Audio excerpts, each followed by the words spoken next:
मटण ते धुवून तवर कांदा घे परतून नीट ध्यान दे जाई करपून घे मसाला बिसाला हळद मीठ लावून मग भगुन्यात टाकून थोडा अळणी काढ त्यातून मग भगून ठेव झाकून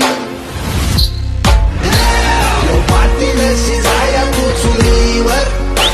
चुलीवर ते मटणाचं पाटील चुलीवर चुलीवर